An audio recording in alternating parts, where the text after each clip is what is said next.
ਧੰਨ ਵਾਹਿਗੁਰੂ ਜੀਓ। ਪ੍ਰਭਾਤੀ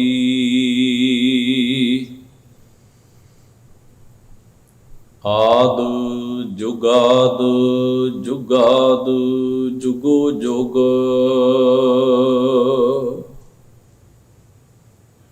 ਤਾ ਕਾ ਅੰਤ ਨ ਜਾਣਿਆ।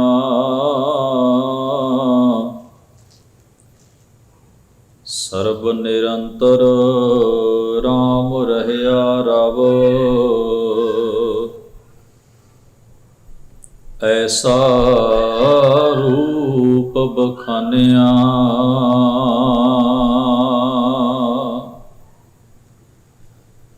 ਗੋਬਿੰਦ ਗਾਜੈ ਸ਼ਬਦ ਬਾਜੈ। ਆਨੰਦ ਰੂਪੀ ਮੇਰੋ ਰਾਮਈਆ ਰਹਾਉ। ਬਾਵਨ ਬਿਖੂ ਬਾਨਹਿ ਬਿਖੇ। ਬਾਸ ਤੇ ਸੁਖ ਲਾਗਿਲਾ। ਸਰਬੇ ਆਦ ਪਰਮ ਲਾਦ। ਕਾਸ਼ਟ ਚੰਦਨ ਪਹਿਲਾ। ਤੁਮ ਚੇ ਪਾਰਸ ਹਮ ਚੇ ਲੋਹਾ।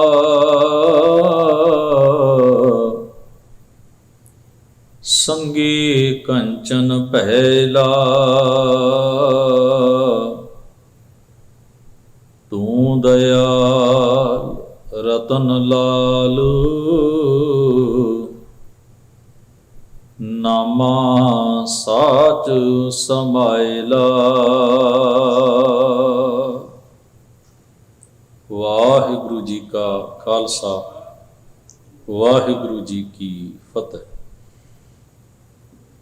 ਪਰਮ ਸਨਮਾਨਯੋਗ ਗੁਰੂ ਸਵਾਰੀ ਸਾਧ ਸੰਗਤ ਜੀਓ, ਆਪ ਵਡਭਾਗੀ ਹੋ। ਦੀਨ ਦੁਨੀ ਦੇ ਮਾਲਕ ਸਤਿਗੁਰੂ ਧੰਨ ਧੰਨ ਗੁਰੂ ਗ੍ਰੰਥ ਸਾਹਿਬ ਮਹਾਰਾਜ ਜੀ ਦੇ ਪਾਵਨ ਦਰਬਾਰ ਦੀਆਂ ਹਾਜ਼ਰੀਆਂ ਭਰਦਿਆਂ ਹੋਇਆਂ ਬੜੇ ਪ੍ਰੇਮ ਇਕਾਗਰਤਾ ਨਾਲ ਆਪ ਜੀ ਨੇ ਸਤਿਗੁਰੂ ਦੀ ਪਾਵਨ ਬਾਣੀ ਦੇ ਪਾਠ ਅਤੇ ਕੀਰਤਨ ਗੁਰੂ ਸਵਾਰਿਆਂ ਪਾਸੋਂ ਸਰਵਣ ਕਰਦਿਆਂ ਹੋਇਆਂ ਗੁਰੂ ਉਪਦੇਸ਼ ਨਾਲ ਸਾਂਝ ਬਣਾ ਕੇ ਗੁਰੂ ਦੀਆਂ ਬਖਸ਼ਿਸ਼ਾਂ ਦੇ ਪਾਤਰ ਬਣਨ ਦਾ ਯਤਨ ਕੀਤਾ ਹੈ। ਆਪ ਜੀ ਨੇ ਭਗਤ ਨਾਮਦੇਵ ਸਾਹਿਬ ਮਹਾਰਾਜ ਦਾ ਉਚਾਰਨ ਕੀਤਾ ਹੋਇਆ ਪਾਵਨ ਸ਼ਬਦ ਹੁਣੇ ਹੀ ਦਾਸ ਪਾਸੋਂ ਪਾਠ ਦੇ ਰੂਪ ਵਿੱਚ ਸਰਵਣ ਕੀਤਾ ਹੈ। ਇਹ ਪਾਵਨ ਸ਼ਬਦ ਗੁਰੂ ਗ੍ਰੰਥ ਸਾਹਿਬ ਮਹਾਰਾਜ ਜੀ ਦੇ ਅੰਕ ਨੰਬਰ 1351 ਉੱਪਰ ਸੁਭਾਇਮਾਨ ਹੈ। ਸੰਖੇਪ ਜਿਹਾ ਸਿਰਲੇਖ ਕੇਵਲ ਰਾਗ ਆਧਾਰਿਤ ਦਰਜ ਹੈ। ਪ੍ਰਭਾਤੀ ਰਾਗ ਵਿੱਚ ਇਹ ਸ਼ਬਦ ਹੈ। ਕੁੱਲ 3 ਸ਼ਬਦ ਇਸ ਰਾਗ ਵਿੱਚ ਭਗਤ ਜੀ ਮਹਾਰਾਜ ਦੇ ਦਰਜ ਹਨ। ਇਹ ਦੂਸਰਾ ਸ਼ਬਦ ਹੈ ਜਿਸ ਦਾ ਆਪ ਜੀ ਨੇ ਪਾਠ ਸੁਣਿਆ ਹੈ। ਰਹਾਉ ਦੇ ਬੰਦ ਵਿੱਚ ਭਗਤ ਜੀ ਮਹਾਰਾਜ ਫਰਮਾਉਂਦੇ ਹਨ, ਰਹਾਉ ਤੋਂ ਭਾਵ ਹੈ ਜੋ ਸ਼ਬਦ ਦਾ ਕੇਂਦਰੀ ਔਰ ਮੁੱਖ ਭਾਵ ਹੈ। ਰਹਾਉ ਵਾਲੇ ਬੰਦ ਦੀ ਵਿਆਖਿਆ ਹੀ ਬਾਕੀ ਸਾਰੇ ਸ਼ਬਦ ਵਿੱਚ ਕੀਤੀ ਹੁੰਦੀ ਹੈ। ਗੁਰੂ ਗ੍ਰੰਥ ਸਾਹਿਬ ਮਹਾਰਾਜ ਦੇ ਅੰਦਰ ਬਹੁਤਾਤ ਸ਼ਬਦ ਜਿਹੜੇ ਹਨ ਉਹ ਰਹਾਉ ਦਾ ਇੱਕ ਬੰਦ ਹਰ ਸ਼ਬਦ ਵਿੱਚ ਦਰਜ ਹੁੰਦਾ ਹੈ। ਕੁਝ ਕੁ ਗਿਣਤੀ ਦੇ ਸ਼ਬਦ ਐਸੇ ਹਨ ਜਿਨ੍ਹਾਂ ਵਿੱਚ ਰਹਾਉ ਦਾ ਬੰਦ ਨਹੀਂ ਆਉਂਦਾ, ਅਤੇ ਕੁਝ ਕੁ ਗਿਣਤੀ ਦੇ ਐਸੇ ਸ਼ਬਦ ਹਨ ਜਿਨ੍ਹਾਂ ਵਿੱਚ 2 ਵਾਰ 3 ਵਾਰ ਜਾਂ 4 ਵਾਰ ਤੱਕ ਵੀ ਵਧੇਕ ਵਾਰ ਵੀ ਰਹਾਉ ਦਾ ਬੰਦ ਆਉਂਦਾ ਹੈ। ਉਸ ਸ਼ਬਦ ਨੂੰ ਵਿਚਾਰਨ ਦੇ ਉੱਤੇ ਹੀ ਸਾਨੂੰ ਸਮਝ ਪੈਂਦੀ ਹੈ ਕਿ ਇਸ ਵਿੱਚ ਇੱਕ ਤੋਂ ਵਧੇਕ ਰਹਾਉ ਦੇ ਬੰਦ ਕਿਉਂ ਹਨ, ਜਾਂ ਕਿਸੇ ਸ਼ਬਦ ਵਿੱਚ ਰਹਾਉ ਦਾ ਬੰਦ ਕਿਉਂ ਨਹੀਂ ਹੈ। ਤੋ ਰਹਾਉ ਦਾ ਬੰਦ ਜੋ ਮੁੱਖ ਭਾਵ ਹੈ ਸਾਰੇ ਸ਼ਬਦ ਦਾ, ਭਗਤ ਜੀ ਮਹਾਰਾਜ ਫਰਮਾਉਂਦੇ ਹਨ, ਗੋਬਿੰਦ ਗਾਜੈ ਸ਼ਬਦ ਬਾਜੈ ਆਨੰਦ ਰੂਪੀ ਮੇਰੋ ਰਾਮਈਆ। ਗਾਜੈ ਸ਼ਬਦ ਜਿਹੜਾ ਹੈ ਉਹ ਗੱਜਣ ਦਾ ਸੰਖੇਪ ਸ਼ਬਦ ਹੈ, ਸੰਖੇਪਤ ਰੂਪ ਇਹਨੂੰ ਕਿਹਾ ਜਾਂਦਾ ਹੈ। ਛੋਟਾ ਕਰਕੇ ਸ਼ਬਦ ਲਿਖਣਾ ਜਾਂ ਬਿਆਨ ਕਰਨਾ। ਗੱਜਣ ਤੋਂ ਭਾਵ ਹੁੰਦਾ ਹੈ ਪ੍ਰਗਟ ਹੋਣਾ। ਕੋਈ ਚੀਜ਼ ਜਦੋਂ ਜ਼ਾਹਰ ਹੁੰਦੀ ਹੈ ਤੇ ਉਹ ਆਪਣਾ ਆਪ ਵਿਖਾਉਂਦੀ ਹੈ। ਜਿਵੇਂ ਅਸੀਂ ਕਿੰਨੀ ਭੀੜ ਦੇ ਵਿੱਚ ਹੋਈਏ ਤੇ ਕੋਈ ਸਾਨੂੰ ਜੇ ਬੁਲਾਉਣਾ ਚਾਹੇ ਤੇ ਉੱਚੀ ਹਾਕ ਮਾਰ ਕੇ, ਆਵਾਜ਼ ਮਾਰ ਕੇ ਸਾਡਾ ਧਿਆਨ ਆਪਣੇ ਵੱਲ ਖਿੱਚਦਾ ਹੈ,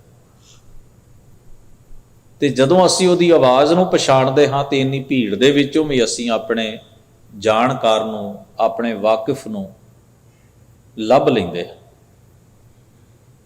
ਉਹਨੇ ਆਵਾਜ਼ ਕਿਉਂ ਦਿੱਤੀ? ਕਿਉਂਕਿ ਇੰਨੇ ਚਿਹਰਿਆਂ ਦੇ ਵਿੱਚ, ਇੰਨੇ ਲੋਕਾਂ ਦੇ ਵਿੱਚ ਉਹਦੀ ਆਵਾਜ਼ ਦੇ ਨਾਲ ਹੀ ਸਾਨੂੰ ਉਹਦੀ ਦਿਸ਼ਾ ਦਾ ਪਤਾ ਲੱਗਦਾ ਕਿ ਉਹ ਕਿੱਧਰ ਨੂੰ ਖੜਾ ਹੈ, ਕਿਸ ਪਾਸੇ ਹੈ, ਤੇ ਸਾਨੂੰ ਉਹਦੀ ਪਛਾਣ ਆ ਜਾਂਦੀ ਹੈ। ਤੋ ਭਗਤ ਜੀ ਨੇ ਜਦੋਂ ਇਹ ਸ਼ਬਦ ਵਰਤਿਆ ਹੈ, ਗੋਬਿੰਦ ਗਾਜੈ, ਸ੍ਰਿਸ਼ਟੀ ਦਾ ਸਿਰਜਣਹਾਰ ਵਾਹਿਗੁਰੂ ਪ੍ਰਗਟ ਹੋ ਜਾਂਦਾ। ਇਸ ਦਾ ਮਤਲਬ ਹੈ ਜ਼ਾਹਰ ਹੋਣਾ, ਪ੍ਰਗਟ ਹੋਣਾ, ਮਹਿਸੂਸ ਹੋਣਾ। ਪਰ ਭਗਤ ਜੀ ਨੇ ਨਾਲ ਇੱਕ ਸ਼ਬਦ ਲਿਖਿਆ ਹੈ, ਸ਼ਬਦ ਬਾਜੈ। ਜਦੋਂ ਸ਼ਬਦ ਦਾ ਵਾਜਾ ਵੱਜਦਾ ਹੈ, ਜਦੋਂ ਸ਼ਬਦ ਦਾ ਨਾਦ ਗੂੰਜਦਾ ਹੈ, ਜਦੋਂ ਸ਼ਬਦ ਦੀ ਧੁਨ ਉੱਠਦੀ ਹੈ, ਤਦੋਂ ਪਰਮੇਸ਼ਰ ਵਾਹਿਗੁਰੂ ਹਿਰਦੇ ਵਿੱਚੋਂ ਹੀ ਪ੍ਰਗਟ ਹੋ ਜਾਂਦਾ ਹੈ। ਭਾਵ ਜਦੋਂ ਗੁਰੂ ਦੇ ਸ਼ਬਦ ਦਾ ਪ੍ਰਭਾਵ ਨਿਰੰਤਰ ਸਾਡੇ ਮਨ, ਸਾਡੇ ਹਿਰਦੇ, ਸਾਡੀ ਸੁਰਤ ਵਿੱਚ ਬਣ ਜਾਂਦਾ ਹੈ। ਇੱਕ ਵਾਕ ਭਗਤ ਜੀ ਨੇ ਹੋਰ ਥਾਂ ਵੀ ਵਰਤਿਆ, ਨਾਦ ਸਮਾਇਲੋ ਰੇ ਸਤਿਗੁਰ ਭੇਟੀ ਲੈ ਦੇਵਾ। ਨਾਦ, ਨਾਦ ਦਾ ਮਤਲਬ ਹੈ ਧੁਨ, ਆਵਾਜ਼, ਭਾਵ ਸ਼ਬਦ। ਕਹਿੰਦੇ ਸੁਰਤ ਸ਼ਬਦ ਵਿੱਚ ਸਮਾ ਗਈ ਹੈ ਤੇ ਸਦੀਵ ਕਾਲ ਰਹਿਣ ਵਾਲੇ ਪਰਮੇਸ਼ਰ ਵਾਹਿਗੁਰੂ ਜੀ ਮੈਨੂੰ ਹਿਰਦੇ ਵਿੱਚੋਂ ਹੀ ਮਿਲ ਗਏ ਹਨ। ਭਾਵ ਸ਼ਬਦ ਦੀ ਕਮਾਈ ਦੇ ਰਾਹੀਂ ਪਰਮੇਸ਼ਰ ਵਾਹਿਗੁਰੂ ਨੂੰ ਮੈਂ ਆਪਣੇ ਹਿਰਦੇ ਘਰ ਵਿੱਚੋਂ ਪ੍ਰਾਪਤ ਕਰ ਲਿਆ। ਕਿੰਨੀ ਵਾਰ ਗੁਰੂ ਗ੍ਰੰਥ ਸਾਹਿਬ ਜੀ ਦੀ ਬਾਣੀ ਵਿੱਚ ਅਜਿਹੇ ਸ਼ਬਦ ਆਉਂਦੇ ਨੇ ਜਿੱਥੇ ਮਹਾਰਾਜ ਨੇ ਫਰਮਾਇਆ ਹੈ ਵੀ ਆਪਣੇ ਹਿਰਦੇ ਨੂੰ, ਕਿਤੇ ਇਹ ਵੀ ਲਿਖਿਆ ਵੀ ਮਨ ਭਾਂਡਾ ਹੈ, ਹਿਰਦੇ ਦੇ ਭਾਂਡੇ ਨੂੰ ਸ਼ਬਦ ਨਾਲ ਮਾਂਜੋ ਤੇ ਧੋਵੋ ਤੇ ਸਾਫ਼ ਕਰੋ, ਫਿਰ ਇਹਦੇ ਵਿੱਚ ਨਾਮ ਦੀ ਵਸਤ ਟਿਕ ਜਾਏਗੀ। ਮਨ ਧੋਵੋ, ਸ਼ਬਦ ਲਾਗੋ, ਸ਼ਬਦ ਨਾਲ ਲੱਗੋ, ਮਨ ਨੂੰ ਧੋ ਲਓ। ਜਾਂ ਫਿਰ ਇਹ ਲਿਖਿਆ, ਗੁਰੂ ਦੁਆਰੇ ਹੋਏ ਸੋਝੀ ਪਾਏ ਸੀ, ਏਤ ਦੁਆਰੇ ਧੋਏ ਹੱਛਾ ਹੋਏ ਸੀ।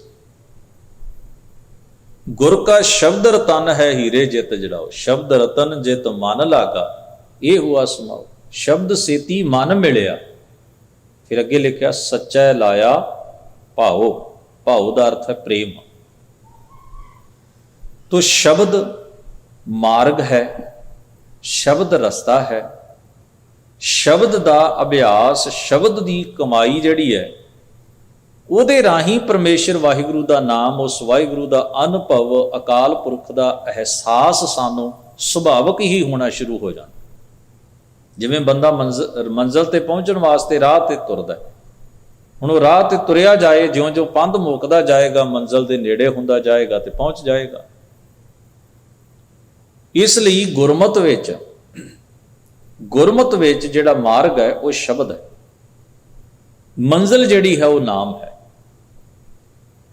ਨਾਮ ਦੀ ਕਮਾਈ ਸ਼ਬਦ ਦੇ ਰਾਹੀਂ ਹੋਣੀ ਹੈ। ਗੁਰੂ ਗ੍ਰੰਥ ਸਾਹਿਬ ਦੀ ਬਾਣੀ ਵਿੱਚ ਇਹ ਵਾਕ ਆਉਂਦਾ ਹੈ। ਮਹਾਰਾਜ ਕਹਿੰਦੇ ਨੇ, ਸਾਧ ਮਿਲੈ, ਸਾਧ ਭਾਵ ਗੁਰੂ, ਭਗਤ ਕਬੀਰ ਜੀ ਦਾ ਵਚਨ ਹੈ। ਸਿੱਧ ਪਾਈਐ, ਸਿੱਧ ਦਾ ਮਤਲਬ ਹੈ ਸਫਲਤਾ ਪਾਰ, ਸਿੱਧੀ ਹਾਸਲ ਹੁੰਦੀ, ਸਫਲਤਾ ਮਿਲਦੀ ਹੈ। ਜੀਵਨ ਖੇਡ ਦੇ ਵਿੱਚ ਜੀਵ ਸਫਲ ਹੁੰਦਾ ਹੈ। ਕਿ ਇਹ ਜੋਗ ਕੇ ਭੋਗ। ਫਿਰ ਤਿਆਗ ਦਾ ਤੇ ਭੋਗੀ ਹੋਣ ਦਾ, ਪਦਾਰਥ ਛੱਡਣ ਤੇ ਪਦਾਰਥ ਅਡੋਪਟ ਕਰਨ ਦਾ ਕੋਈ ਰੌਲਾ ਨਹੀਂ ਰਹਿ ਜਾਂਦਾ। ਮਨੁੱਖ ਨੂੰ ਜੁਗਤ ਸਮਝ ਵਿੱਚ ਆ ਜਾਂਦੀ ਹੈ ਦੁਨੀਆ ਵਿੱਚ ਪਦਾਰਥਾਂ ਵਿੱਚ ਰਹਿੰਦਿਆਂ ਹੋਇਆਂ ਵੀ ਕਿਵੇਂ ਸੁਰਤ ਨੂੰ ਇਸ ਦੇ ਪ੍ਰਭਾਵ ਤੋਂ ਮੁਕਤ ਰੱਖਣਾ ਹੈ। ਦੂਹੂ ਮਿਲ ਕਾਰਜ ਉਪਜੈ ਰਾਮ ਨਾਮ ਸੰਜੋਗ। ਦੋ ਚੀਜ਼ਾਂ ਦਾ ਮਿਲਾਪ ਭਾਵ ਗੁਰੂ ਦਾ ਸ਼ਬਦ, ਸਿੱਖ ਦੀ ਸੁਰਤ। ਜੀਵਨ ਦੀ ਸਫਲਤਾ ਦਾ ਕਾਰਜ ਪੂਰਾ ਹੋ ਜਾਂਦਾ ਹੈ। ਪਰਮੇਸ਼ਰ ਦੇ ਰਾਮ ਸਰਵ ਵਿਆਪੀ ਵਾਹਿਗੁਰੂ ਦੇ ਨਾਮ ਨਾਲ ਸਾਂਝ ਭਾਵ ਸੰਜੋਗ ਬਣ ਜਾਂਦਾ ਹੈ। ਤੋ ਗੁਰੂ ਗ੍ਰੰਥ ਸਾਹਿਬ ਜੀ ਦੀ ਬਾਣੀ ਵਿੱਚ ਸ਼ਬਦੋਂ ਹੀ ਭਗਤ ਉਪਜੈ, ਸ਼ਬਦੇ ਵੇਲ ਮਿਲਾਇਆ। ਸ਼ਬਦ ਦੀ ਕਮਾਈ ਹੀ ਮਸ਼ੱਕਤ ਹੈ, ਬੰਦਗੀ ਹੈ। ਇਹਦੇ ਰਾਹੀਂ ਪਰਮੇਸ਼ਰ ਵਾਹਿਗੁਰੂ ਦਾ ਨਾਮ ਹਿਰਦੇ ਵਿੱਚ ਟਿਕਣਾ ਹੈ। ਸਧਾਰਨ ਤਰੀਕੇ ਨਾਲ ਸਮਝੀਏ, ਜੋ ਗੁਰ ਕਹੈ ਸੋਈ ਭਲ ਮਾਨੋ, ਹਰ ਹਰ ਕਥਾ ਨਿਰਾਲੀ। ਮੰਨ ਲਓ ਅਸੀਂ ਸਤਿਗੁਰੂ ਗੁਰੂ ਗ੍ਰੰਥ ਸਾਹਿਬ ਜੀ ਦੀ ਉਪਦੇਸ਼ ਬਾਣੀ, ਜੋ ਸਾਡੇ ਮਹਾਂਪੁਰਖਾਂ, ਗੁਰੂਆਂ, ਭਗਤ ਸਤਿਪੁਰਸ਼ਾਂ ਦਾ ਅੰਕਿਤ ਕੀਤਾ ਹੋਇਆ ਉਪਦੇਸ਼। ਹੁਣ ਜੇ ਮੇਰੇ ਅੰਦਰ ਸਭ ਤੋਂ ਪਹਿਲਾਂ ਤਾਂ ਪੈਦਾ ਹੋਏਗੀ ਜਗਿਆਸਾ ਵੀ ਮੈਂ ਸਤਿਗੁਰੂ ਦੇ ਨਾਲ ਜੁੜਾਂ, ਗੁਰੂ ਦੀ ਬਾਣੀ ਨਾਲ ਜੁੜਾਂ, ਮੇਰਾ ਕਰਮ ਕੀ ਹੋਏਗਾ? ਮੈਂ ਬਾਣੀ ਨਾਲ ਜੁੜ ਕੇ ਬਾਣੀ ਦੇ ਅਭਿਆਸ ਨਾਲ ਆਪਣੇ ਜੀਵਨ ਨੂੰ ਭਰਪੂਰ ਕਰਾਂ, ਭਾਵ ਬਾਣੀ ਪੜ੍ਹਨੀ, ਬਾਣੀ ਸੁਣਨੀ, ਬਾਣੀ ਵਿਚਾਰਨੀ। ਇਹ ਪਹਿਲੇ ਸਟੈਪ ਆ। ਇਹਦੇ ਨਾਲ ਨਾਲ ਫਿਰ ਸਤਿਗੁਰੂ ਨੇ ਜੋ ਕੁਝ ਬਾਣੀ ਦੇ ਵਿੱਚ ਦੱਸਿਆ ਹੈ, ਕਿਹਾ ਹੈ, ਉਸ ਚੀਜ਼ ਨੂੰ ਆਪਣੇ ਮਨ ਦੇ ਪੱਧਰ ਤੱਕ ਜੀਣ ਦਾ ਯਤਨ ਕਰਨਾ। ਇੱਕ ਤਾਂ ਹੁੰਦਾ ਨਾ ਬਾਰੀ ਬਾਰੀ ਮੈਂ ਕਹਾਂ ਮੈਂ ਤਾਂ ਜੀ ਗੁਰੂ ਗ੍ਰੰਥ ਸਾਹਿਬ ਨੂੰ ਮੰਨਦਾ, ਮੈਂ ਤਾਂ ਗੁਰੂ ਗ੍ਰੰਥ ਸਾਹਿਬ ਨੂੰ ਗੁਰੂ ਮੰਨਦਾ। ਠੀਕ ਹੈ, ਸ਼ਰਧਾ ਕਰਕੇ ਅਸੀਂ ਮੰਨਦੇ ਹਾਂ, ਸਤਿਕਾਰ ਵੀ ਕਰਦੇ ਹਾਂ, ਪਰ ਮੰਨਣ ਦਾ ਅਰਥ ਕੇਵਲ ਦਾਅਵਾ ਕਰਨਾ ਨਹੀਂ ਹੈ। ਧਿਆਨ 'ਚ ਰੱਖਣਾ, ਮੰਨਣ ਦਾ ਮਤਲਬ ਇਕੱਲਾ ਇਹ ਨਹੀਂ ਵੀ ਤੁਸੀਂ ਦਾਅਵਾ ਕਰ ਦਿੱਤਾ ਹੈ ਕਿ ਮੈਂ ਜੀ ਗੁਰੂ ਮੰਨਦਾ ਤੇ ਮੈਂ ਸਿੱਖ ਹਾਂ। ਠੀਕ ਹੈ, ਇਹ ਪ੍ਰੇਮ ਦੀ ਖੇਡ ਹੈ, ਇਹ ਪਹਿਲਾ ਸਟੈਪ ਹੈ। ਦਾਵਾ, ਸਾਂਝ। ਦਾਵਾ ਦਾ ਮਤਲਬ ਸਾਂਝ ਜਤਾਉਣੀ ਵੀ ਮੇਰੀ ਸਾਂਝ ਹੈ। ਸਾਂਝ ਜਤਾਉਣੀ ਜਿਹੜੀ ਹੈ ਇਹ ਚੰਗੀ ਗੱਲ ਹੈ, ਪਰ ਸਾਂਝ ਮੰਨਣੀ ਜਿਹੜੀ ਹੈ ਸਭ ਤੋਂ ਚੰਗੀ ਗੱਲ ਹੈ। ਇਹ ਬਹੁਤ ਅੱਗੇ ਦਾ ਮਾਰਗ ਹੈ। ਜਦੋਂ ਮੈਂ ਇਹ ਦਾਵਾ ਕਰਦਾ ਵੀ ਮੈਂ ਗੁਰਬਾਣੀ ਦਾ ਸਿੱਖ ਹਾਂ, ਸ਼ਬਦ ਗੁਰੂ ਦਾ ਉਪਾਸ਼ਕ ਹਾਂ, ਤਾਂ ਇਹਦਾ ਭਾਵ ਹੁੰਦਾ ਹੈ ਵੀ ਇਸ ਦਾਅਵੇ ਦਾ ਵੀ ਮੇਰਾ ਗੁਰੂ ਬਾਣੀ ਦੇ ਨਾਲ ਇਹ ਰਿਲੇਸ਼ਨ ਹੈ, ਸਾਂਝ ਹੈ। ਤੇ ਫਿਰ ਕੇਵਲ ਇੱਥੇ ਗੱਲ ਮੁਕਾ ਥੋੜੀ ਦੇਣੀ, ਉਸ ਸਾਂਝ ਨੂੰ ਮੰਨਣਾ ਵੀ ਹੈ, ਉਸ ਸਾਂਝ ਨੂੰ ਜੀਣਾ ਵੀ ਹੈ, ਉਸ ਸਾਂਝ ਨੂੰ ਹੰਢਾਉਣਾ ਵੀ ਹੈ।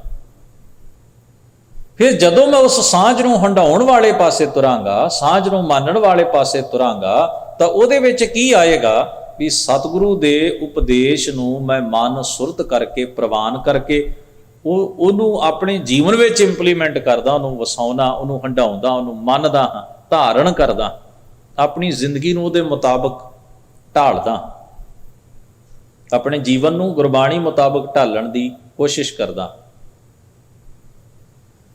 ਫਿਰ ਜਿਉਂ-ਜਿਉਂ ਜੀਵਨ ਉਹਦੇ ਮੁਤਾਬਕ ਢਲਦਾ ਜਾਏਗਾ, ਉਹੀ ਭਗਤੀ, ਉਹੀ ਮਸ਼ੱਕਤ ਹੈ ਅਸਲ 'ਚ। ਘਾਲਣਾ ਜਿਹੜੀ ਹੈ ਨਾ, ਜਿਵੇਂ ਬਾਣੀ 'ਚ ਲਿਖਿਆ ਗੁਰ ਸੇਵਾ ਤਪਾਂ ਸਿਰ ਤਪ ਸਾਰ, ਗੁਰ ਕੀ ਸੇਵਾ ਸ਼ਬਦ ਵਿਚਾਰ, ਐਸੇ ਬਚਨ ਆਉਂਦੇ ਨੇ ਬਾਣੀ 'ਚ। ਉਹ ਇਸੇ ਭਾਵ ਦੇ ਲਿਖਾਇਕ ਨੇ ਵੀ ਫਿਰ ਗੁਰੂ ਦੀ ਸੇਵਾ ਜਿਹੜੀ ਹੈ ਉਹ ਕੀ ਹੈ? ਗੁਰੂ ਦਾ ਬਚਨ ਮੰਨਣਾ। ਤੇ ਇਹੀ ਤਪ ਹੈ ਸਿੱਖ ਵਾਸਤੇ, ਇਹੀ ਘਾਲਣਾ ਹੈ ਸਾਡੇ ਵਾਸਤੇ, ਕਿਉਂਕਿ ਸਹਿਲਾ ਕੰਮ ਨਹੀਂ ਨਾ। ਜਿਹੜਾ ਬਚਨ ਮੰਨਣ ਦੀ ਆਪਾਂ ਗੱਲ ਕਰਦੇ ਹਾਂ, ਜਾਂ ਸ਼ਬਦ ਕਮਾਉਣ ਦੀ ਗੱਲ ਕਰਦੇ ਹਾਂ, ਜਾਂ ਸਤਿਗੁਰੂ ਸੱਚੇ ਪਾਤਸ਼ਾਹ ਜੀ ਦੇ ਉਪਦੇਸ਼ ਨੂੰ ਧਾਰਨ ਕਰਨ ਦੀ ਗੱਲ, ਜਾਂ ਜੀਵਨ ਨੂੰ ਢਾਲਣ ਦੀ ਗੱਲ ਕਰਦੇ ਹਾਂ, ਇੱਕ ਪ੍ਰੋਸੈਸ ਹੈ ਪੂਰੇ ਦਾ ਪੂਰਾ। ਜੇ ਮੈਂ ਅੱਗੇ ਵੀ ਇੱਕ ਦਿਨ ਬੇਨਤੀ ਕੀਤੀ ਸੀ, ਸੈਲਫ ਪ੍ਰੈਕਟਿਸ, ਨਿੱਜੀ ਅਭਿਆਸ, ਤੁਹਾਡਾ ਖੁਦ ਦਾ, ਤੁਸੀਂ ਖੁਦ ਆਪਣੇ ਆਪ ਨੂੰ ਉਸ ਮੁਤਾਬਕ ਢਾਲਣਾ ਹੁੰਦਾ। ਇਹ ਅਭਿਆਸ ਹੈ। ਸਤ ਸੰਗਤ ਦਾ ਭਾਵ ਹੈ ਇਸ ਅਭਿਆਸ ਵਿੱਚ ਪੈ ਜਾਣਾ, ਬਾਣੀ ਪੜ੍ਹਨਾ, ਬਾਣੀ ਦੇ ਮੁਤਾਬਕ ਵਿਚਾਰ ਨੂੰ, ਸੁਰਤ ਨੂੰ ਬਦਲਣਾ। ਉਹ ਸਿੱਖੀ ਦਾ ਪ੍ਰਭਾਵ ਜਿਹੜਾ ਸਾਡੀ ਸੁਰਤ, ਮਨ, ਆਤਮਾ ਦੇ ਉੱਤੇ ਪਿਆ, ਅੰਦਰੂਨੀ ਤੌਰ ਦੇ ਉੱਤੇ, ਜਿਸ ਨੂੰ ਗੁਰੂ ਨਾਨਕ ਸਾਹਿਬ ਨੇ ਸਿੱਧਾਂ ਦੇ ਪ੍ਰਸ਼ਨ ਦੇ ਸਵਾਲ ਦੇ ਵਿੱਚ ਜਵਾਬ ਇਹ ਦਿੱਤਾ ਸੀ, ਕਵਣ ਮੂਲ ਕਵਣ ਮਤ ਵੇੜਾ। ਹਜ਼ੂਰ ਨੇ ਫਰਮਾਇਆ, ਸ਼ਬਦ ਗੁਰੂ ਸੁਰਤ ਧੁਨ ਚੇਲਾ। ਸ਼ਬਦ ਗੁਰੂ, ਗੁਰੂ ਦਾ ਮਤਲਬ ਟੀਚ ਕਰਨ ਵਾਲਾ, ਸਿਖਾਉਣ ਵਾਲਾ, ਸੇਧ ਦੇਣ ਵਾਲਾ, ਜਿਹੜਾ ਤੁਹਾਨੂੰ ਮਾਰਗ ਦਿਖਾਉਂਦਾ। ਭੂਲੇ ਮਾਰਗ ਜਿਹਨੇ ਬਤਾਇਆ, ਐਸਾ ਗੁਰ ਵਡਭਾਗੀ ਪਾਇਆ। ਤੇ ਸਿੱਖ ਕੌਣ ਹੋਵੇ? ਆਖਿਆ ਸੁਰਤ। ਸ਼ਬਦ ਨੇ ਕਿੱਥੇ ਟਿਕਣਾ ਹੈ? ਸੁਰਤ ਵਿੱਚ। ਸ਼ਬਦ ਦਾ ਸੰਬੰਧ ਹੀ ਸੁਰਤ ਨਾਲ ਹੈ, ਗਿਆਨ ਦਾ ਸੰਬੰਧ ਹੀ ਸੁਰਤ ਨਾਲ ਹੈ। ਗਿਆਨ ਉਹੀ ਇੰਪਲੀਮੈਂਟ ਹੁੰਦਾ ਹੈ ਜਿਹੜਾ ਸੁਰਤ ਨਾਲ ਸਾਂਝ ਬਣਾ ਲੈਂਦਾ, ਜਾਂ ਸੁਰਤ ਸ਼ਬਦ ਨਾਲ ਜਦੋਂ ਸਾਂਝ ਬਣਾਉਂਦੀ ਹੈ ਤਾਂ ਸ਼ਬਦ ਦਾ ਆਈਡੀਆ ਜਿਹੜਾ, ਥਾਟ ਜਿਹੜਾ ਇੰਪਲੀਮੈਂਟ ਹੁੰਦਾ ਹੀ ਤਦੋਂ ਹੈ ਲਾਈਫ ਵਿੱਚ, ਉੱਦਾਂ ਨਹੀਂ ਹੁੰਦਾ। ਜਿਵੇਂ ਸਤਿਗੁਰੂ ਗੁਰੂ ਨਾਨਕ ਸਾਹਿਬ ਰਾਮਦਾਸ ਨੂੰ ਕਹਿੰਦੇ ਨਾ ਵੀ ਉਹਦੇ ਕੋਲ ਬੜੇ ਗ੍ਰੰਥ ਸਨ, ਤੇ ਤੁਸੀਂ ਜਿੰਨੀ ਜਾਣਕਾਰੀ ਹਾਸਲ ਕਰਦੇ ਹੋ ਸੁਭਾਵਿਕ ਚੀਜ਼ ਹੁੰਦੀ ਹੈ। ਜੇ ਤੁਸੀਂ ਉਸ ਜਾਣਕਾਰੀ ਨੂੰ ਇਹ ਨਹੀਂ ਨਾ ਸਮਝਦੇ ਵੀ ਮੇਰੇ ਤੋਂ ਵੱਧ ਜਾਣਕਾਰ ਵੀ ਦੁਨੀਆ 'ਚ ਬੈਠੇ ਹੋ ਸਕਦੇ ਨੇ, ਮੇਰੇ ਸਾਹਮਣੇ ਹੋ ਸਕਦੇ ਨੇ, ਆਲੇ ਦੁਆਲੇ ਹੋ ਸਕਦੇ, ਬੰਦਾ ਇਹ ਸੋਚ ਲੈ ਮੈਂ ਇੰਨਾ ਜਾਣ ਲਿਆ ਹੈ ਤੇ ਮੇਰੇ ਤੋਂ ਉੱਤੇ ਕੌਣ ਹੋ ਸਕਦਾ ਹੈ? ਇਹ ਨਿਰਾ ਰੋਗ ਹੈ, ਬਿਮਾਰੀ ਹੈ, ਹਉਮੈ ਦਾ, ਹੰਕਾਰ ਦਾ ਰੋਗ ਜਿਹੜਾ ਹੈ। ਗੁਰੂ ਸਾਹਿਬ ਨੇ ਬੜਾ ਸੁਚੇਤ ਕੀਤਾ ਬਾਣੀ 'ਚ। ਉਹਨਾਂ ਨੇ ਇਹ ਵੀ ਕਿਹਾ, ਧਰਮ ਗ੍ਰੰਥ ਪੜ੍ਹਨ ਵਾਲੇ ਨੂੰ ਵੀ ਇਹ ਰੋਗ ਲੱਗ ਸਕਦਾ ਹੈ, ਉਹਨੂੰ ਸੁਚੇਤ ਰਹਿਣਾ ਚਾਹੀਦਾ ਹੈ। ਸੇਵਾ ਕਰਨ ਵਾਲੇ ਨੂੰ ਵੀ ਇਹ ਹਉਮੈ ਦੀ ਬਿਮਾਰੀ ਘੇਰ ਸਕਦੀ, ਉਹਨੂੰ ਸੁਚੇਤ ਰਹਿਣਾ ਚਾਹੀਦਾ ਹੈ। ਕਿਸੇ ਦੀ ਮਦਦ ਕਰਨ ਵਾਲੇ ਨੂੰ ਵੀ ਹਉਮੈ ਦੀ ਬਿਮਾਰੀ ਪੀੜਤ ਕਰ ਸਕਦੀ, ਉਹਨੂੰ ਉੱਥੇ ਵੀ ਸੁਚੇਤ, ਕਿਉਂਕਿ ਮਾਰਗ ਹੈ ਨਾ ਜੀ, ਰੁਕਾਵਟ ਤੇ ਆਏਗੀ। ਜੋ ਤੁਸੀਂ ਤੁਰਦੇ ਹੋ ਤਾਂ ਰੁਕਾਵਟ ਆਉਂਦੀ ਹੈ, ਤੇ ਇਹ ਰੁਕਾਵਟਾਂ ਹੀ ਨੇ। ਮਤ ਸੋਚਣਾ ਵੀ ਪਾਠ ਕਰਨ ਵਾਲੇ ਨੂੰ ਹਉਮੈ ਨਹੀਂ ਚੰਬੜਦੀ, ਚੰਬੜ ਸਕਦੀ ਹੈ, ਹਉਮੈ ਦਾ ਪ੍ਰਭਾਵ ਪੈ ਸਕਦਾ। ਜੇ ਉਹ ਸੁਚੇਤ ਨਾ ਹੋਇਆ ਤਾਂ ਉਹਨੇ ਆਪ ਹੀ ਦੱਸਣ ਲੱਗ ਪੈਣਾ ਵੀ ਮੈਂ ਆਹ ਕੀਤਾ, ਮੈਂ ਇੰਨਾ ਕੀਤਾ, ਮੈਂ ਇਸ ਤਰ੍ਹਾਂ ਕੀਤਾ। ਕਿੱਥੋਂ ਆਉਂਦੀ ਹੈ ਇਹ ਗੱਲ? ਇਹ ਦਾਅਵਾ ਕਿਉਂ ਕਰਦਾ ਬੰਦਾ? ਅੰਦਰ ਪ੍ਰੋਬਲਮ ਹੈ ਤੇ ਕਰਦਾ ਹੈ ਨਾ। ਫਿਰ ਤਾਂ ਅਸੀਂ ਧਰਮ ਸਥਾਨਾਂ ਦੀਆਂ ਕੰਧਾਂ ਵੀ ਭਰਦੇ ਨੇ, ਸੇਵਾ ਕਰਾਈ, ਸੇਵਾ ਕਰਾਈ, ਸੇਵਾ ਕਰਾਈ। ਬੰਦੇ ਨੂੰ ਲੱਗਦਾ ਹੈ ਇੰਨਾ ਖਰਚਾ ਕਰ ਰਿਹਾ, ਐਡਵਰਟਾਈਜ਼ਮੈਂਟ ਮੇਰੀ ਹੋਈ ਨਹੀਂ, ਮਸ਼ਹੂਰੀ ਮੇਰੀ ਹੋਈ ਨਹੀਂ, ਪਤਾ ਕਿਸੇ ਨੂੰ ਮਾਸ਼ਰੇ 'ਚ ਲੱਗਿਆ ਹੀ ਨਹੀਂ, ਸਮਾਜ ਵਿੱਚ ਵੀ ਮੈਂ ਵੀ ਕੁਝ ਕੀਤਾ ਚੰਗਾ। ਹੁਣ ਉਹ ਜਿਹੜੀ ਚੀਜ਼, ਉਹ ਅੰਦਰ ਤੇ ਕੋਈ ਖੋਹ ਪੈਂਦੀ ਹੈ ਨਾ ਬੰਦੇ ਨੂੰ। ਆਪਾਂ ਜੋ ਮਰਜ਼ੀ ਕਹੀਏ, ਅੰਦਰ ਤੇ ਖੋਹ ਪੈਂਦੀ ਹੈ ਨਾ, ਬਈ ਮੈਂ ਕੀਤਾ, ਗੱਲ ਹੀ ਨਹੀਂ ਬਣੀ, ਕਿਸੇ ਨੇ ਕਿਹਾ ਹੀ ਨਹੀਂ ਵੀ ਤੂੰ ਚੰਗਾ। ਜਾਨੀ ਕਿ ਜਿਸ ਨੂੰ ਗੁਰੂ ਸਾਹਿਬ ਨੇ ਕਿਹਾ ਨਾ ਵੀ ਇਹ ਬੜੀ ਸੂਖਮ ਚੀਜ਼ ਹੈ, ਇੰਨੀ ਛੇਤੀ ਪਕੜ ਵਿੱਚ ਨਹੀਂ ਆਉਂਦੀ। ਇਸ ਤੋਂ ਸੁਚੇਤ ਹੋ ਕੇ, ਜਿਹੜਾ ਸੁਚੇਤ ਨਾ ਹੋਇਆ ਉਹ ਇਹਦੀ ਗ੍ਰਿਫਤ ਵਿੱਚ, ਇਹਦੇ ਪ੍ਰਭਾਵ ਵਿੱਚ ਆ ਜਾਏਗਾ। ਉਹਦਾ ਸਾਰਾ ਧਰਮ ਕਰਮ ਜਾਂਦਾ ਲੱਗੇ, ਉਹਨੇ ਸਾਰੀ ਮਿਹਨਤ ਹੀ ਇਸ ਚੀਜ਼ ਲਈ ਕਰਨੀ ਸ਼ੁਰੂ ਕਰ ਦੇਣੀ, ਉਹਨੇ ਸਾਰੇ ਯਤਨ ਹੀ ਇਸ ਚੀਜ਼ ਲਈ ਕਰਨੇ ਸ਼ੁਰੂ ਕਰ ਦੇਣੇ। ਤਾਂ ਉਹ ਜਿਹੜਾ ਮਾਈਂਡ ਸੈਟ ਹੈ, ਜਿੰਨਾ ਚਿਰ ਉਹ ਨਾ ਬਦਲਿਆ, ਫਿਰ ਉਹ ਬੰਦਾ ਜਿੰਨੇ ਯਤਨ ਕਰਦਾ ਫਿਰ ਇਸ ਮਾਈਂਡ ਸੈਟ ਲਈ ਕਰਦਾ, ਕਿਉਂਕਿ ਉਹਨੂੰ ਉੱਥੋਂ ਖੁਰਾਕ ਮਿਲਦੀ ਏ, ਉੱਥੋਂ ਉਹਦੀ ਪੂਰਤੀ ਹੁੰਦੀ ਏ ਹਉਮੈ ਦੀ, ਹੰਕਾਰ ਦੀ।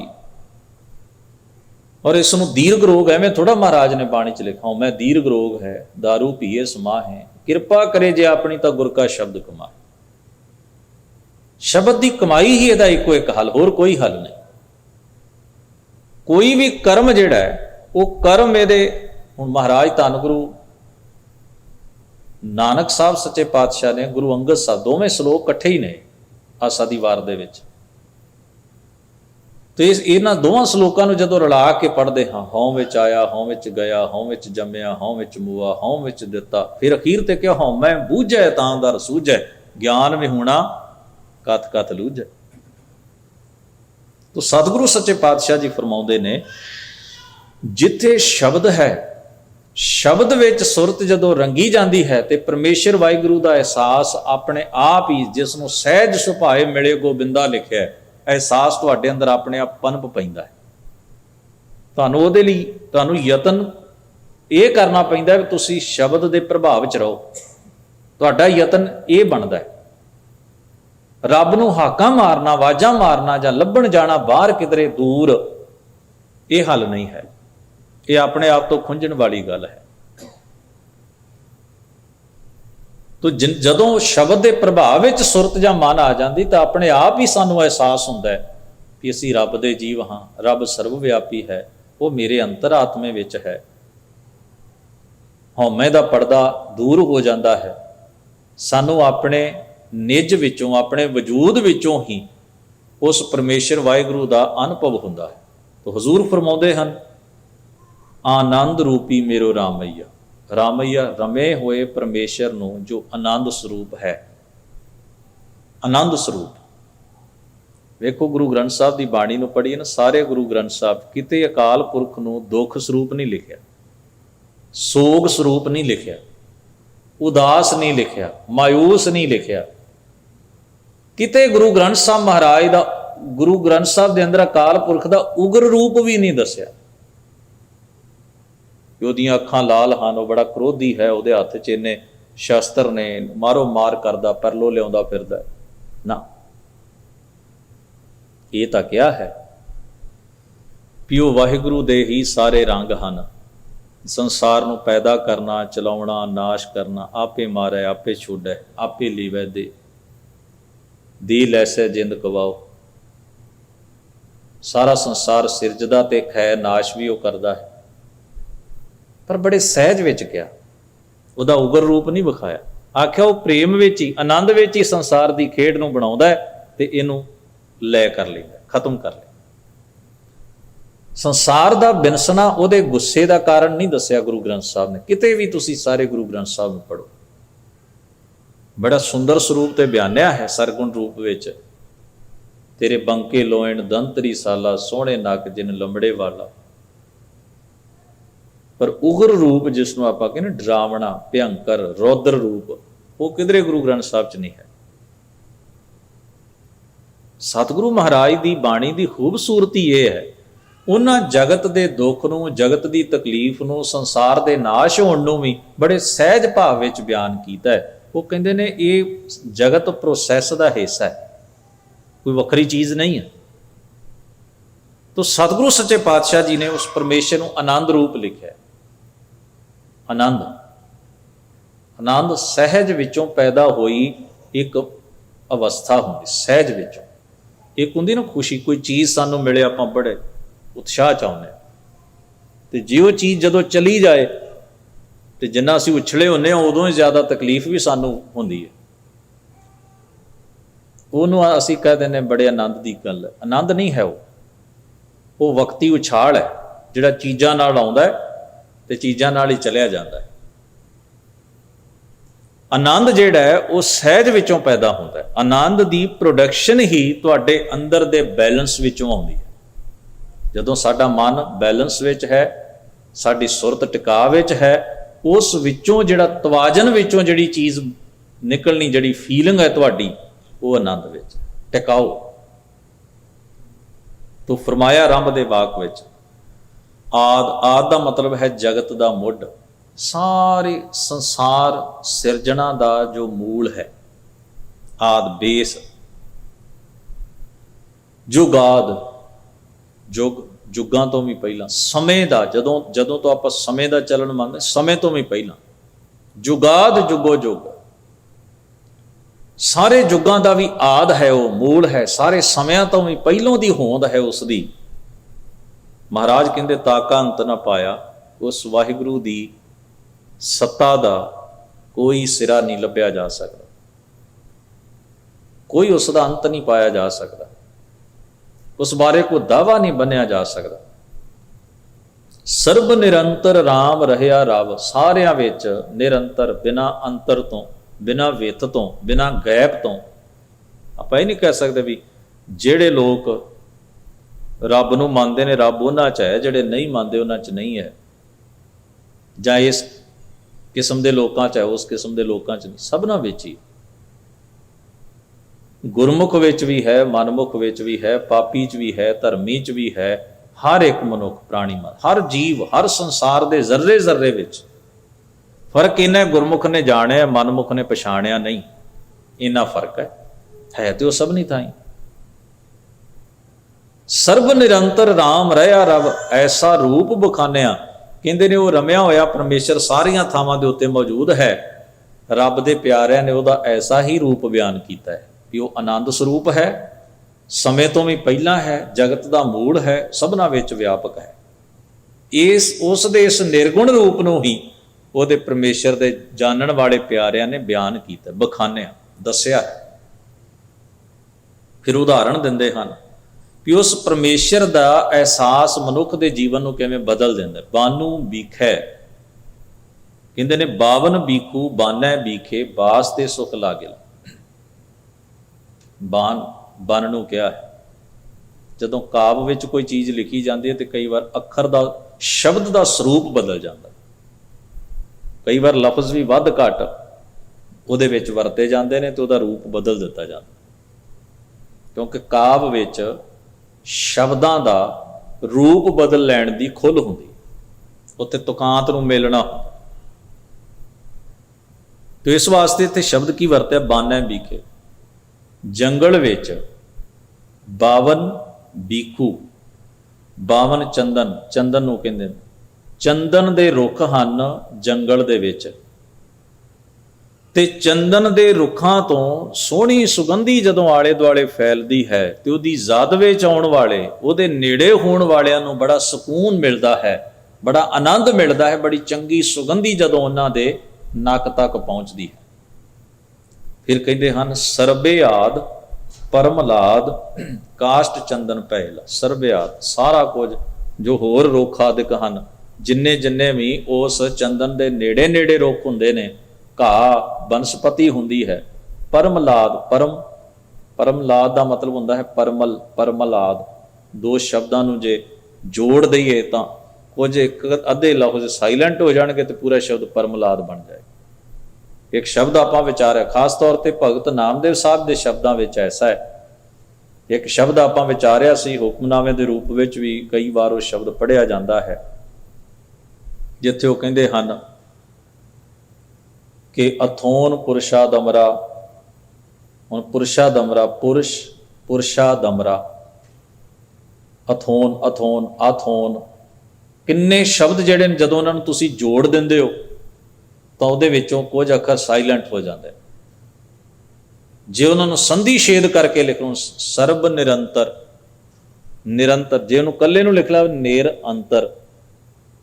ਜਦੋਂ ਕੋਸ਼ਾਂ ਵਾਲੇ ਜਦੋਂ ਇਹਦੇ ਅਰਥ ਕਰਦੇ ਨੇ ਤਾਂ ਉਹ ਕਹਿੰਦੇ ਨਿਰ ਅੰਤਰ, ਅੰਤਰ ਤੋਂ ਬਿਨਾਂ, ਪਰ ਉਹਨੂੰ ਇਕੱਠੇ ਨੂੰ ਲਿਖੀਦਾ ਨਿਰੰਤਰ, ਐੜਾ ਵਿੱਚੋਂ ਨਿਕਲ ਜਾਂਦਾ। ਤਾਂ ਇਸ ਤਰ੍ਹਾਂ ਵੀ ਸ਼ਬਦ ਦਾ ਰੂਪ ਜਦੋਂ ਆਪਾਂ ਪੜ੍ਹਦੇ ਹਾਂ ਤਾਂ ਚੇਂਜ ਹੋ ਜਾਂਦਾ ਹੈ। ਤਾਂ ਇੱਥੇ ਭਗਤ ਜੀ ਫਰਮਾਉਂਦੇ ਹਨ ਸਰਬਿਆਦ ਪਰਮਲਾਦ ਕਾਸ਼ਟ ਚੰਦਨ ਪਹਿਲਾ। ਕਾਸ਼ਟ ਲੱਕੜੀ ਨੂੰ ਕਹਿੰਦੇ ਨੇ। ਆਲੇ ਦੁਆਲੇ ਹੋਰ ਜਿੰਨੀਆਂ ਵੀ ਲੱਕੜੀਆਂ ਨੇ, ਜਿੰਨੇ ਵੀ ਰੁੱਖ ਨੇ, ਬੂਟੇ ਨੇ, ਬਨਸਪਤੀ ਹੈ, ਉਹ ਸਾਰੀ ਆਦਿਕ ਵੀ ਸੁਗੰਧਿਤ ਹੋ ਜਾਂਦੀ ਹੈ ਚੰਦਨ ਦੇ ਨੇੜੇ ਰਹਿ ਕੇ। ਉਹਦੇ ਵਿੱਚੋਂ ਵੀ ਚੰਦਨ ਵਾਲੀ ਸੁਗੰਧੀ ਆਉਣੀ ਸ਼ੁਰੂ ਹੋ ਜਾਂਦੀ, ਭਾਵ ਉਹਦੀ ਸੋਭਤ, ਉਹਦੀ ਨੇੜਤਾ ਦੇ ਵਿੱਚ। ਹਾਲਾਂਕਿ ਸੁਗੰਧੀ ਚੰਦਨ ਦੀ ਨਿੱਜੀ ਹੈ, ਪਰ ਜਿੰਨੇ ਉਹਦੀ ਜ਼ਾਦ ਵਿੱਚ, ਉਹਦੀ ਨੇੜਤਾ ਵਿੱਚ ਰੁੱਖ ਨੇ, ਬੂਟੇ ਨੇ, ਬਨਸਪਤੀ ਹੈ, ਉਹਦੇ ਵਿੱਚੋਂ ਵੀ ਉਹ ਸੁਗੰਧੀ ਆਉਣੀ ਸ਼ੁਰੂ ਹੋ ਜਾਂਦੀ। ਇਹਦਾ ਭਾਵ ਹੈ ਪਰਮੇਸ਼ਰ ਵਾਹਿਗੁਰੂ ਦਾ ਅਹਿਸਾਸ ਹੀ ਤੁਹਾਨੂੰ ਪਰਮੇਸ਼ਰ ਵਰਗੇ ਕਰ ਦਿੰਦਾ ਹੈ। ਜੈਸਾ ਸੇਵੈ ਤੈਸੋ ਹੋਏ। ਵਿਕਾਰ ਦਾ ਚਿੰਤਨ ਤੁਹਾਨੂੰ ਵਿਕਾਰ ਵਰਗਾ ਕਰ ਦਿੰਦਾ ਹੈ, ਬਦੀ ਦਾ ਚਿੰਤਨ ਤੁਹਾਨੂੰ ਬਦ ਬਣਾ ਦਿੰਦਾ ਹੈ, ਚੰਗਿਆਈ ਦਾ ਚਿੰਤਨ ਤੁਹਾਨੂੰ ਚੰਗਾ ਕਰ ਦਿੰਦਾ। ਤੁਹਾਡੀ ਘਾੜਤ ਉੱਤੇ ਫਰਕ ਪਾ ਦਿੰਦੀ ਹੈ ਉਹ ਚੀਜ਼ ਜਿਹੜੀ ਤੁਹਾਡੇ ਚੇਤੇ ਦਾ ਹਿੱਸਾ ਬਣ ਜਾਂਦੀ, ਤੁਹਾਡੇ ਸੋਚ ਮੰਡਲ ਦਾ ਹਿੱਸਾ ਬਣ ਜਾਂਦੀ, ਤੁਹਾਡੀ ਵਿਚਾਰ ਸੱਤਾ ਦਾ ਭਾਗ ਬਣ ਜਾਂਦੀ। ਤੋ ਆਖਦੇ ਨੇ ਤੁਮ ਚੇ ਪਾਰਸ ਹਮ ਚੇ ਲੋਹਾ ਸੰਗੇ ਕੰਚਨ ਭੈਲਾ। ਇਹ ਮੇਰੇ ਪਰਮੇਸ਼ਰ ਜੀ ਤੁਸੀਂ ਪਾਰਸ ਹੋ, ਅਸੀਂ ਗਲੇ ਸੜੇ ਲੋਹੇ ਵਰਗੇ ਹਾਂ। ਤੇ ਭਾਰਤੀ ਸੱਭਿਅਤਾ ਵਿੱਚ ਬੜੀ ਉਦਾਹਰਣ, ਇਉਂ ਕਹਿ ਲਓ ਵੀ ਬੜੀ ਮਸ਼ਹੂਰ ਉਦਾਹਰਣ ਹੈ ਕਿ ਪਾਰਸ ਇੱਕ ਪੱਥਰ ਹੈ ਜਿਹੜਾ 8 ਕਿਸਮ ਦੀਆਂ ਧਾਤਾਂ ਨੂੰ ਸੋਨੇ ਵਿੱਚ ਤਬਦੀਲ ਕਰ ਦੇਣ ਦੀ ਸਮਰੱਥਾ ਰੱਖਦਾ। ਬਾਣੀ 'ਚ ਲਿਖਿਆ ਗੁਰ ਪਾਰਸ ਹਮ ਲੋ ਮਿਲ ਕੰਚਨ ਹੋਇਆ ਰਾਮ।